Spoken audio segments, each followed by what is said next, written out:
Hi, I'm Chef Keith Snow. Welcome to my kitchen. I want to show you how to make your own steak sauce. And it's kind of a combination of a salsa and a steak sauce all together, but it's a really neat technique and recipe, so let's check it out. First things first, this is a standard old white onion. We are going to cut off both ends, make a little slice here to help us peel it. And then we're going to slice it up into pretty thick, maybe quarter inch, half inch rings. I'll show you that in 1 minute. So we'll just go like that, and then we're going to break these up just by pushing so they come out and put them into our little work bowl here. And actually, I'm not going to need the whole onion, maybe one more piece. So around that much. No recipe here, you got to work with me. There'll be a recipe, but this is what you're going to adjust in your own kitchen. So we have our onions in there. Then let's pay attention real quick to this. And these are some raisins, but they're not any old raisins. These are kind of a gourmet, they call them a jumbo flame raisin. You can use regular raisins, but if you happen to be in the mood to buy some specialty ones, you can do that. A half a cup. We want to take some very hot water, pour it on top of the raisins to rehydrate them. Of course, raisins are dried, so we want to rehydrate them. Put a little water and cover them up. One thing to note, those are sulfite-free raisins. So those are a little more natural than the ones you would buy in the supermarket. So those will do their thing. Now, let's pay attention here to some of our other ingredients. These, if you haven't seen them before, are tomatillos. And these are what make that delicious, tangy green salsa you'll find in the Mexican-style kitchen. And it's actually not a green tomato, although people sometimes confuse it. It's a member of the gooseberry family. And it has this papery skin on them. What we want to do is pull this skin off, and when you're buying these, be careful, because sometimes in the grocery store they can sit around a while, and if they're really soft and if the papers are falling off too much, you want to avoid those and make sure they're pretty firm. And they're going to be kind of sticky underneath here, and that's how they're supposed to be. So just take off the paper. I'll show you another one. And just throw them right into your work bowl. Your hands will get real sticky from this sort of film under here. And then let's pay attention to these peppers. And there's going to be 3 different types of pepper. 2 different types, but 3 peppers. These are poblano, and it's not a bell pepper. And if you can look at it, it almost looks like sort of an elf's foot. But it's got a tapered tip. And this is a poblano in its fresh form, and then when it's dried, it's called an ancho. And this also has sort of a spicy raisin type flavor. Not a lot of heat, but a lot of pepper flavor. Throw these 2 guys in there whole, and then a little later we're going to show you some chipotle peppers in adobo. Just so you know, adobo is a very spicy, smoky tomato sauce. And a chipotle pepper is simply a smoked jalapeno. We'll talk about those a little later. So now garlic. Let's just take a fresh garlic bulb, and we want a good bit of garlic in here. But we're not going to take the garlic out of its little paper, and we're going to throw in these garlics just like that. We want a lot, the whole bulb, and we'll worry about peeling them or squeezing out the contents later. Essentially, when this cooks, we'll have roasted garlic, and we won't need this other one. Let me clean up this messy work area here. So now that we've come to this point, we're going to remove these from our sheet tray and take a little oil. This is just a pure olive oil. I wouldn't waste extra virgin here.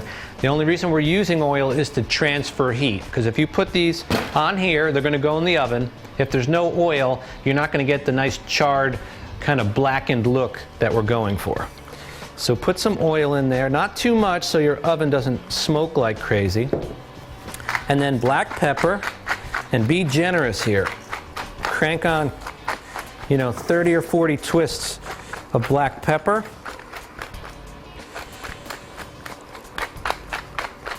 Like that. And then kosher salt. Good bit of kosher salt. A lot of it will fall off in the oven. And now you want to carefully move this around so these ingredients not only get the seasoning, but they more importantly get coated in oil. And I have my broiler really cranked up. So we'll take this now and put it right on our little sheet tray. Just like that. Spread these out a little bit so they get quite a bit of heat. Just like that. And now we're going to put those in a very hot broiler oven. And what's going to happen is they're going to get nice and charred. There'll be plenty of black spots. I'm sure some of you are going to say, oh, it's burnt, but it's not burnt. We want that flavor. That's going to give us that sort of Western kind of smoky, beautiful goodness. So now we'll take this into the oven here. Woo, that's hot. We'll let that cook probably about 30 minutes depending upon your oven. Check it frequently. You want to see some nice black marks, and then I'll show you how to proceed. And in the meantime, I'll clean this up.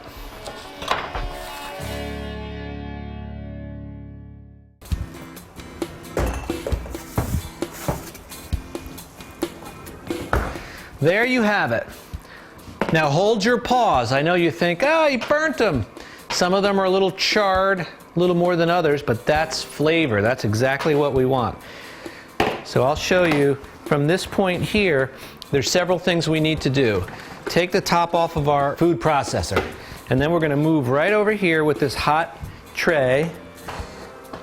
And I'm going to take these peppers and set those right there because those are not ready to go in here.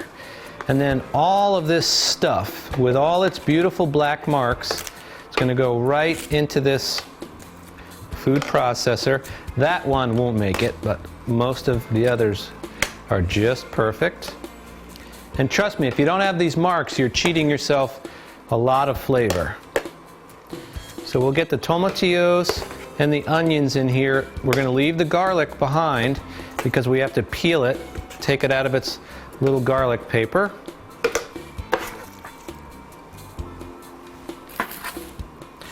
Okay, that looks like enough. So now we will come over here and take some of this garlic onto our board.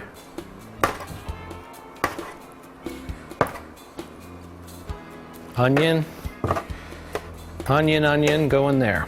All right. Let me set this aside, put it back here.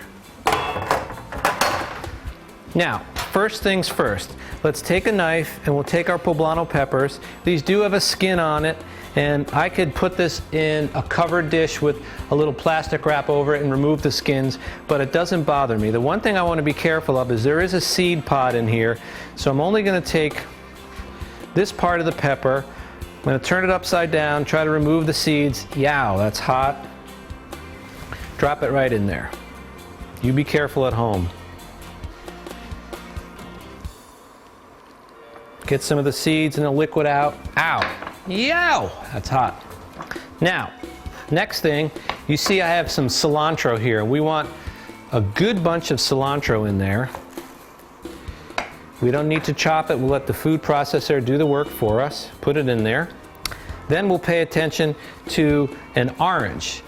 And I have a zester here, so I'm going to zest some of this orange right into the food processor. And some of these ingredients, the raisins, the orange, these are things that typically are in steak sauces. And that's enough of the orange. We'll set that aside. And then we need to put one of our little chipotle peppers that I told you about earlier. And these are very hot and very smoky. So we'll carefully open this little can, and you can see that in there are some onions. They pack some onions in there in this smoky sauce. We're not really interested in the onions, just the chipotle peppers themselves. We want to find one whole pepper. Come on, baby. And there it is. So we'll take that and right into our processor. We can set that aside. Now let's look over here to our raisins. And these have plumped up. I have a slotted spoon here. We don't need any of that raisin water, just the plumped up raisins. And those will go in there.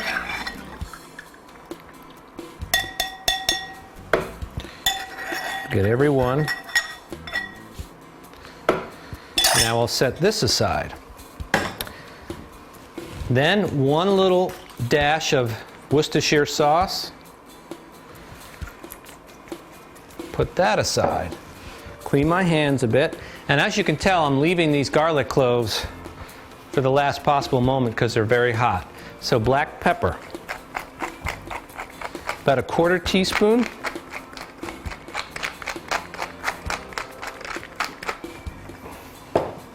Kosher salt, a good pinch. And now let's pay attention to these garlic cloves. What we'll do is just take our knife. We actually don't even need to. It's just going to come right out. So you just want to give it a little squeeze. And what you have is nice roasted garlic.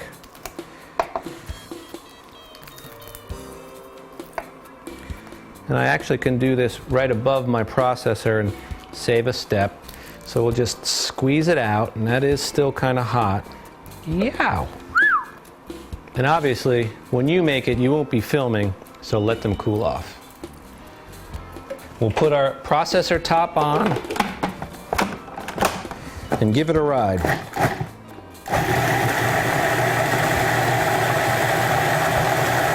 Now let me check it out.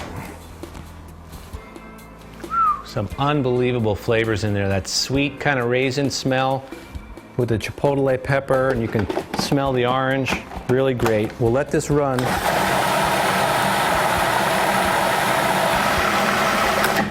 And that, my friends, will be smooth enough. Again, as always, we'll use our little pinky, reach underneath there to hold that blade, and we'll pour this really neat rustic steak sauce right into there. And I'm going to grab a spoon and give it a taste, even though it's still pretty hot. You can see it's got a very thick consistency. When you dip our nice piece of grilled steak in there, it's going to be awesome. Wow. Boatloads of flavor, really great. It does need a little more salt.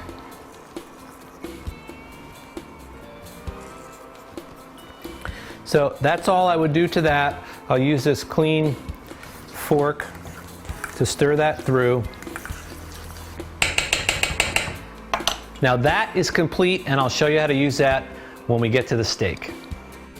The Harvest Eating community celebrates the benefits of a healthy eating lifestyle through seasonal, organic, and local foods. To view more of Chef Snow's recipe videos and to experience the Harvest Eating lifestyle, visit harvesteating.com. Harvest Eating, 4 seasons, 1 lifestyle.